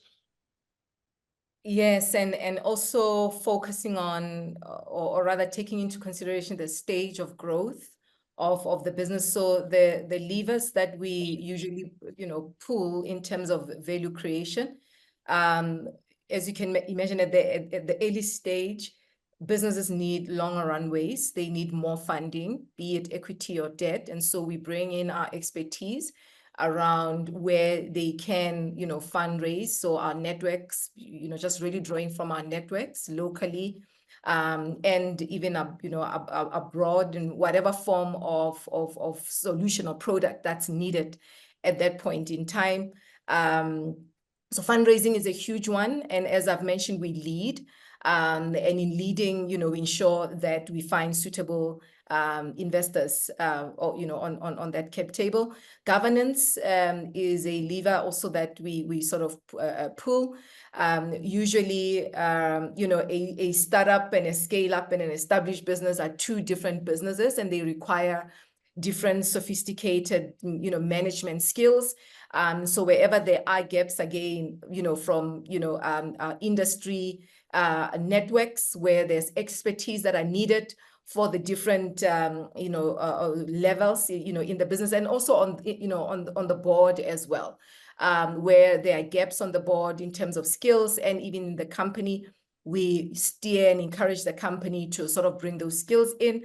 Access to markets is one unique one. I mean, in our Umuntu 1 fund, we have around 20 investments, and in Umuntu 2, we've got around 40 investments. And the unique thing that has happened there is synergies between the companies that we've invested in. And so we open up those markets and we introduce companies within our portfolio, and they tend to do businesses together. I think I've got about 4 examples in our existing fund right now, where this one company is selling to the other one in Kenya, and it's just open markets, and of course another revenue stream for them, and then liquidity again for early stage businesses is quite critical, and we ensure not only just on the fundraising side, but also just helping them develop liquidity strategies to ensure that they stay afloat.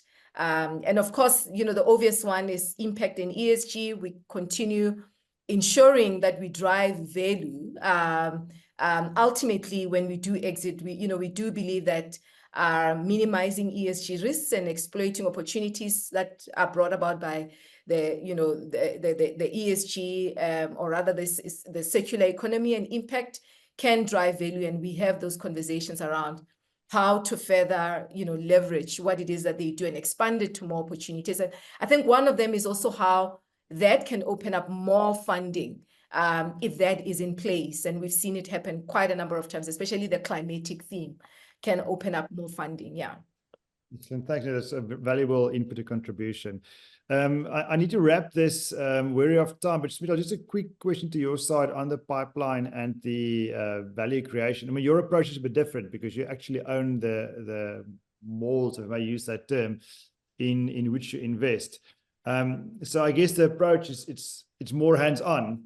In that regard, in that you've got to, for the length of the investment, make sure you unlock the value, and not the financial value, but the social value as well, and bring in expertise into your team in that regard. Yeah. So, I mean, we've partnered with a property management company, which does our day-to-day operations. So, like I said, very hands-on. I mean, every day there's something new, happening on site. So it's a more proactive approach. So we I think some of the other funds would buy an equity stake in another business where we buy and own, and we manage the assets ourselves on a day-to-day basis. So, like I said, very much hands-on. And just in terms of deal pipeline, our deal pipeline comes from property developers out there, like the Moorman Property Group, and there's a few others out there.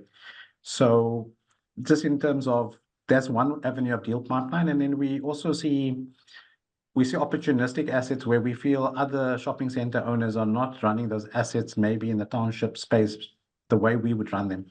So we see how we can create more value, and you'll see there are competitors maybe in the space we operate, but they constantly have issues. The shopping centers get shut down by the community because they don't have a socially integrated program like we have, where we facilitate employment and job creation. And then I think what I didn't mention earlier is that we also support all the schools that are in close proximity to the shopping center with various programs, from academic prize sponsorships, to various things like fixing up schools. So playing a part of what government's doing, what's the government supposed to do as well.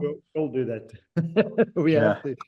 We have to. I need to move on. I think we've got 7 or 8 more minutes just for the discussion. So I just want to quickly touch on the concept of or the issues around capital raise in this context. So Neo, if I can ask you, just from your perspective, how do you deal with perceptions of investors on 2 levels? One, of investing in Africa. Now, again, generalizing Africa, which is quite complex, but with all the dynamics around that. And then the second one is the fact that for a lot of investors, at least where I've engaged with, is the moment you bring in impact, they say, oh, wait a minute, it's going to cost me something. So how do you deal with that perception? Yes. And so on our side, it's again part of our approach and a solution, proactively so that coming, and hence we talk about local solutions for local problems through local teams. And so if capital is coming from outside, and there's concerns about what's happening on the ground, and if we're close enough, yes, we are close enough, because the investments are run by local teams that have got an experience, operating in those markets, and have got an intimate understanding of the gaps, the opportunities, and what works and what doesn't. And rightfully so, Daniel, Africa has 54 different countries, and we've seen it. Particularly with fintech, what works in Kenya doesn't necessarily work in South Africa, and doesn't necessarily work in Nigeria, right? And so having local teams has been our secret weapon in partnering with international investors that come in. And we see it across, some of them want to come in and, feel that, they could sort of maybe be directly involved. And over time, they see it for themselves, that it's gotta be, the intimacy has gotta be real, because you just really manage the asset better. And then on the second point, I think it's quite, mainly around what I said earlier, which is partner with LPs that don't have to be convinced that, you can't really achieve financial returns through impact, but that really see the need for change to happen on the ground and for inclusiveness of groups that have been excluded before, and that for them they see the intersection. And of course it's difficult, and it is difficult. As I've mentioned, we had a 9% net IRR in our first fund, which was solely focused on microfinancing sort of businesses and so forth.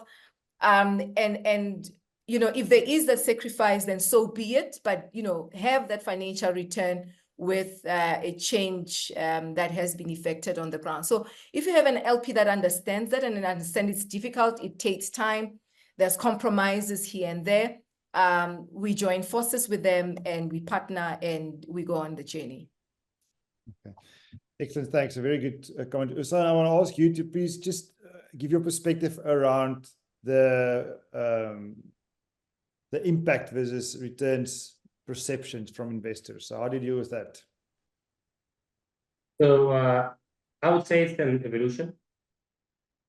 And to answer the first question, raising capital is not easy.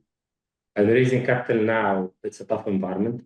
And raising capital in Africa or for Africa is not easy. Like Africa is a great market, but look, it's not one market.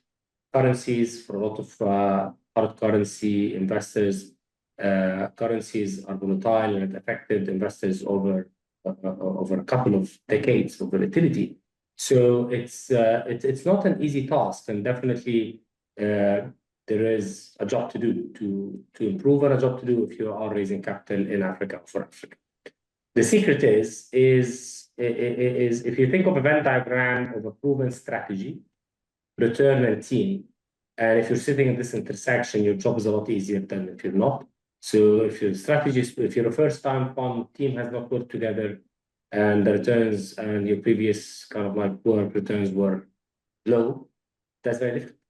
But it's the same team investing behind the same strategy, achieved returns, delivered money return. They joke now that DPI, which is the amount of capital return, the new IRR, is basically showcasing that you actually returned capital, then the job will be easy.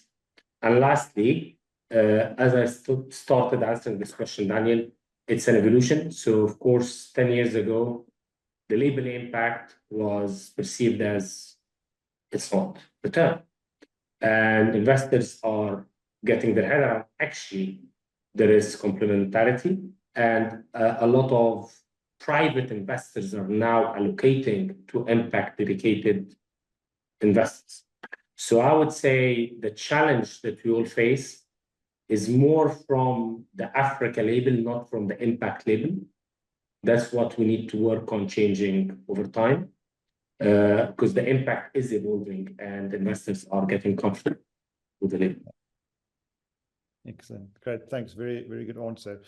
Spital, from your side, just around dealing with, let's call it global north or west, impact and not impact, perceptions around investing in Africa. Is that a big issue for you, and how do you deal with it?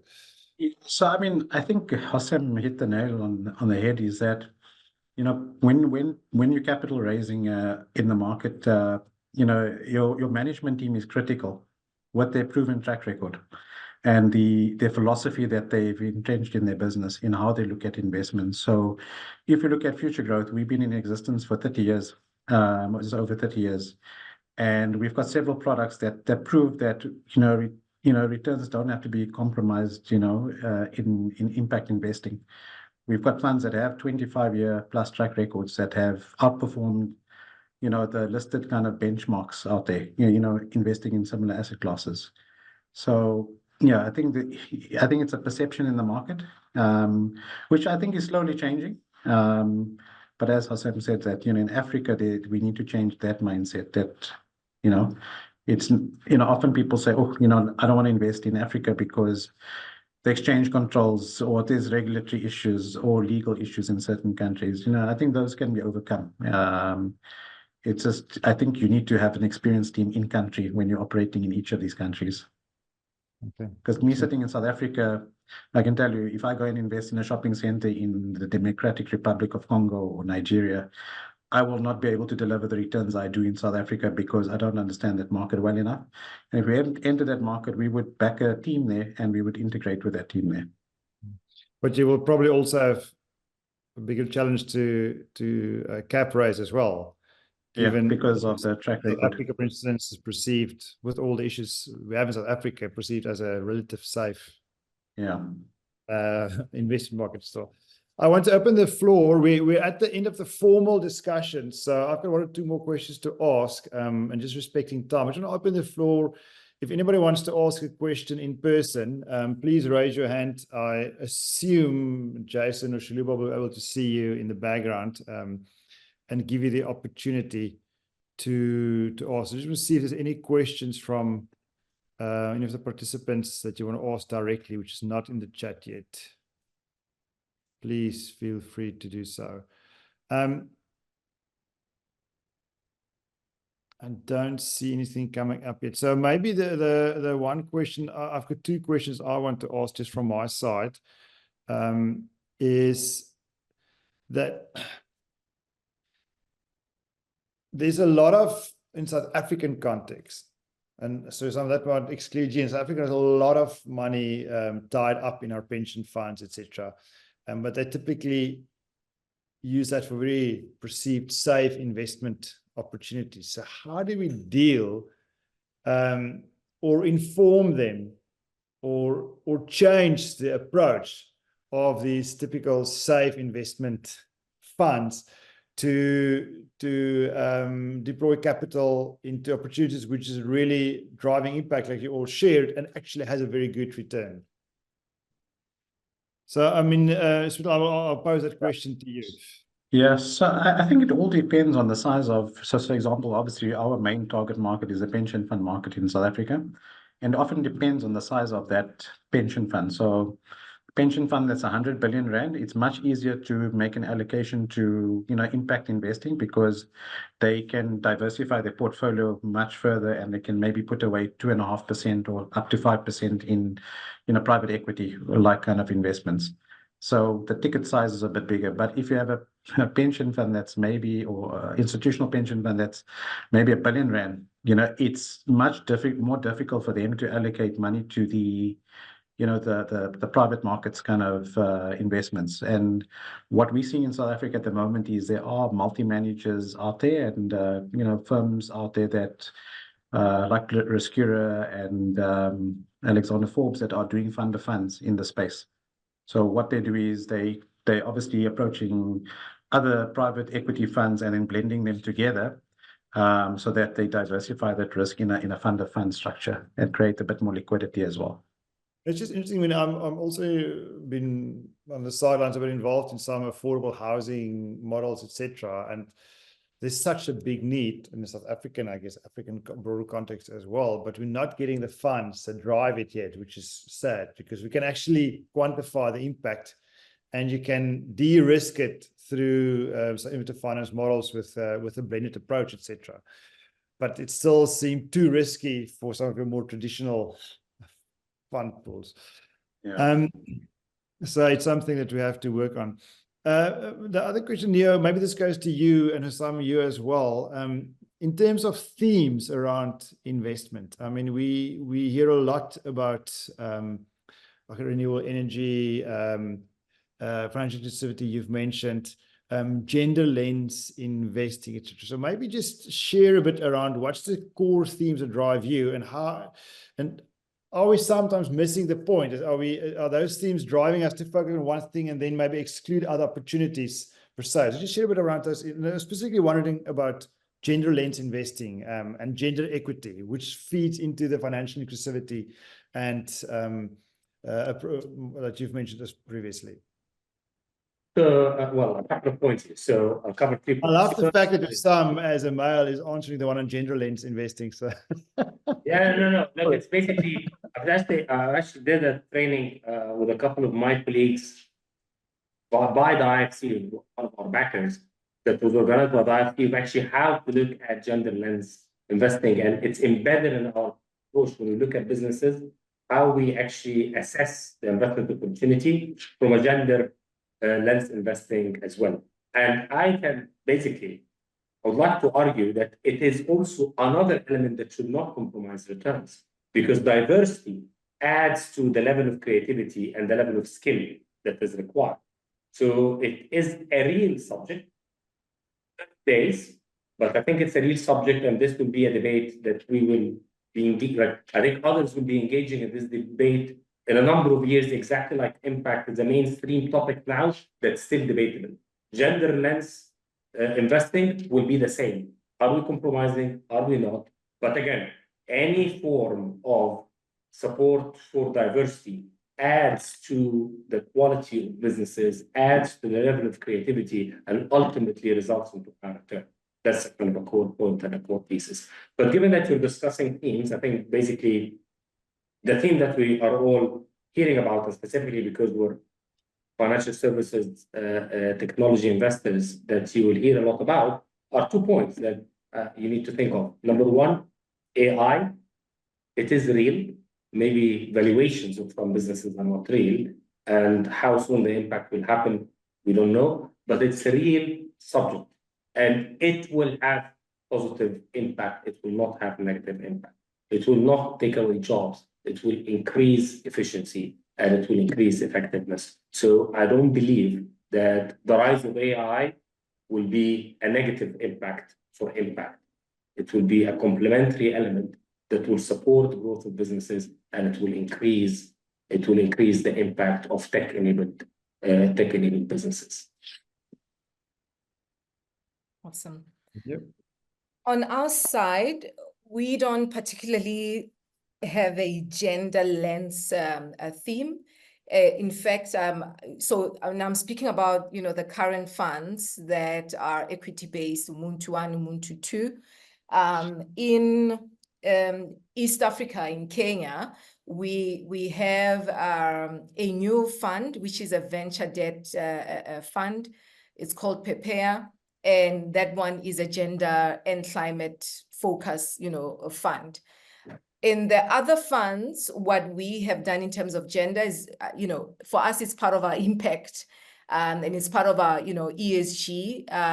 So we look for it, as one of the metrics that must be achieved, across, be it at the board level, be it at, the org structure, just ensuring that there is diversity and representation of different genders, really. So it's quite inherent to what we do. We don't list it as that and go out in the market to say we do that, but we directly, do it through our impact and ESG framework.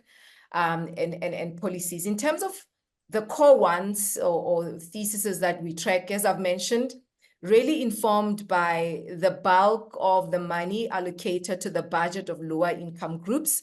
So essential goods and services, and in this case, really food security and financial services, or rather financial, inclusion has really been where the bulk of our investments have gone. So financial inclusion as a thesis or a theme, food security as a theme, as well as e-mobility, mobility, and logistics. Those are primary thesis and themes. Yeah. Good. Excellent. Thank you so much. I want to ask a last question, and then we need to wrap, given the time. And there's a lot that came through on chat, so you're more than welcome to answer those in chat directly. I didn't want to touch it too much because it's such a complex topic. But the financial returns, even the examples you've mentioned, we can measure on internationally accepted standards. There's maybe some variations around how, whether IRR, net IRR, etc., and what's included, excluded, and when do you measure it. But I mean, generally, there's good, and underlying to that, we've got very good and robust financial reporting. But the impact measurement is a bit more complex and subject to subjectivity, if I may say so. So on the one hand, we talk about ESG and ESG compliance, which is more compliance driven, but for some of us, that's the impact we perceive. For others, we talk about impact measurement, we're actually measuring outcomes.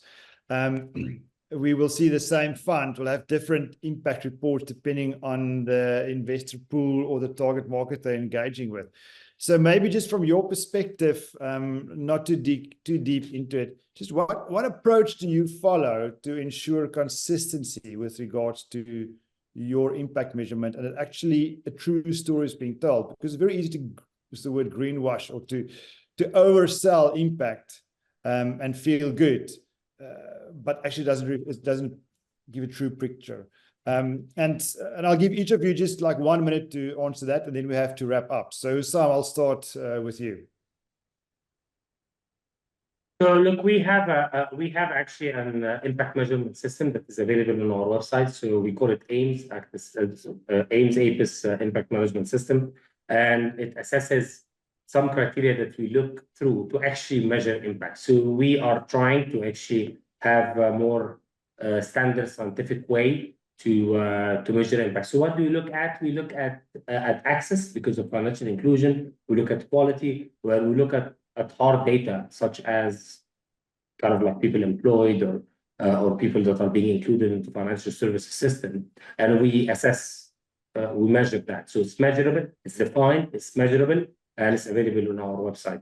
Is there a global standard? Probably not, because impact touches on like financial return is the one element, but positive impact is touching so many elements.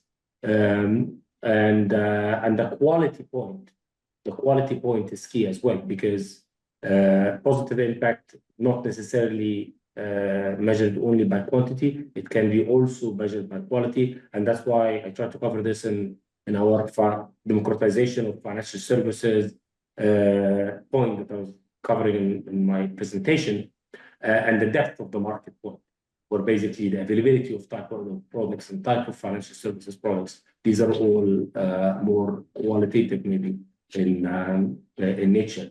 So I would encourage actually, if you're interested in the measurement, to look at AIMS or APIS measurement system. Excellent. Smital, your last 1 minute on that. Yeah, I mean, look, I think for us, all our impact figures that I've shown you, on our slides of our property fund is all measurable. It's traceable. Like we can go to the source and prove that it's not been greenwashed. So our jobs data gets collated by our shopping center manager. He does a survey every 6 months to see where's the employment coming from. And in our renewable energy, we've got sophisticated systems that tell us, how much carbon emissions are being, saved or, improved on, and how much kilowatts are being, generated with solar. So there's a lot of, our systems which we run our shopping centers, all of that data, we have sources that we can compile into, presentations with, impact figures. Neo, last word from your side on impact measurement. Yes, so we like to, what we do really is impact and ESG. We look at it like throughout the entire investment process continuum from beginning to end. Meaning, at deal origination stage already, our ESG analyst is looking whether there's that match, first and foremost, speaks to the investment managers as well. And wherever there are, opportunities for improvement or growth, that's part of, what's sort of collected, at DD. And even in the investment committee stage, that discussion gets robustly discussed. Does this business model really fit what we're trying to achieve? Of course, per thesis, say if it's financial inclusion, right up until at deal close, where our contracts, our agreements capture, the fact that every quarter we expect a reporting on certain KPIs that we would have agreed with the management team pre-investment, that those KPIs are what they need to track. And this is done at the beginning so that there's, no misalignment later or misalignment of expectations. So this is spelled out. And because we invest in businesses that already achieve, impact from day one, it's quite easy to sort of map out. If it's a financial inclusion firm, it's about how many end users are we targeting for this year, and how many are there going to be after 3 to 5 years, right? And we target and we track through our board representation. We target and we track. And so it's a quarterly thing. And because this is a complicated matter, sometimes there's no, change, because as we've mentioned, in some instances, you can only say, for instance, reach a number of smallholder farmers, and it's the same in the next quarter, right?